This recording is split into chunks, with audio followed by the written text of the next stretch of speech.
The letter of Hebrews chapter 12.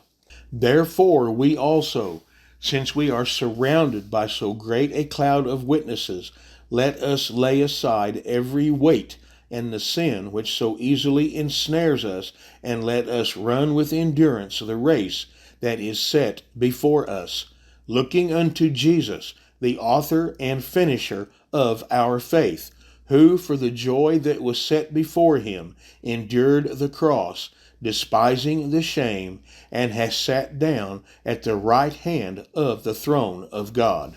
For consider him who endured such hostility from sinners against himself, lest you become weary and discouraged in your souls.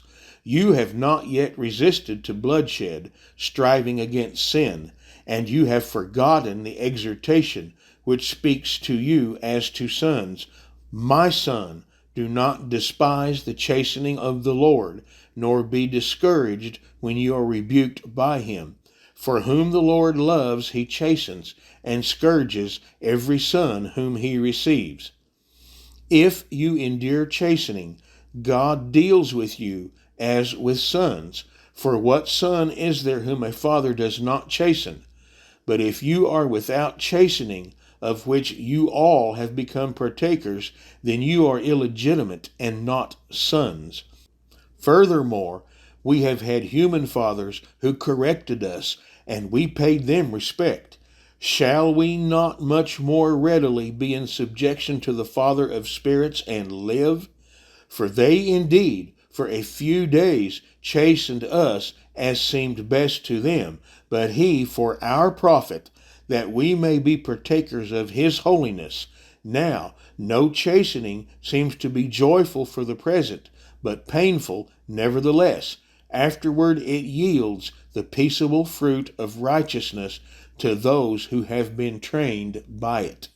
Therefore, strengthen the hands which hang down, and the feeble knees, and make straight paths for your feet, so that what is lame may not be dislocated, but rather be healed. Pursue peace with all people and holiness, without which no one will see the Lord.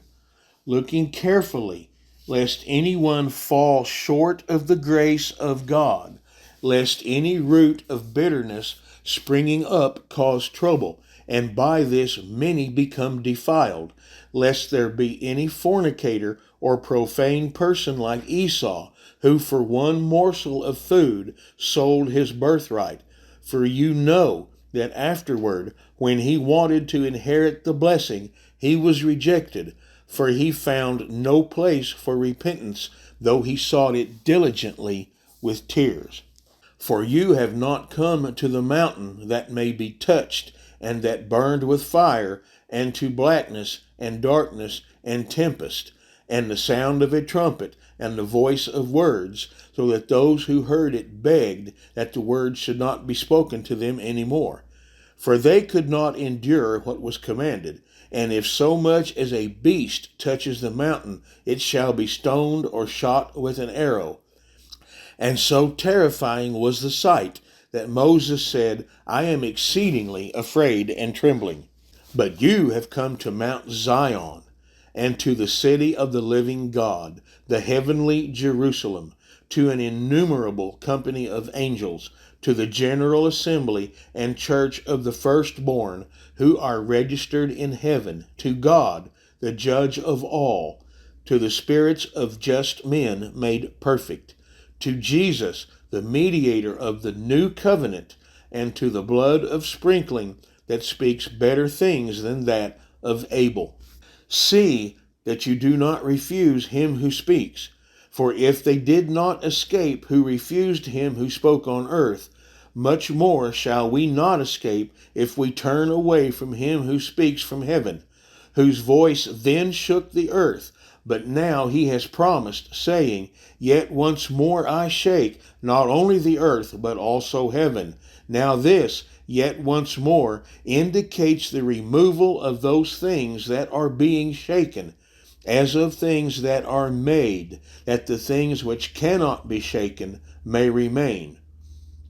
Therefore, Since we are receiving a kingdom which cannot be shaken, let us have grace, by which we may serve God acceptably with reverence and godly fear, for our God is a consuming fire.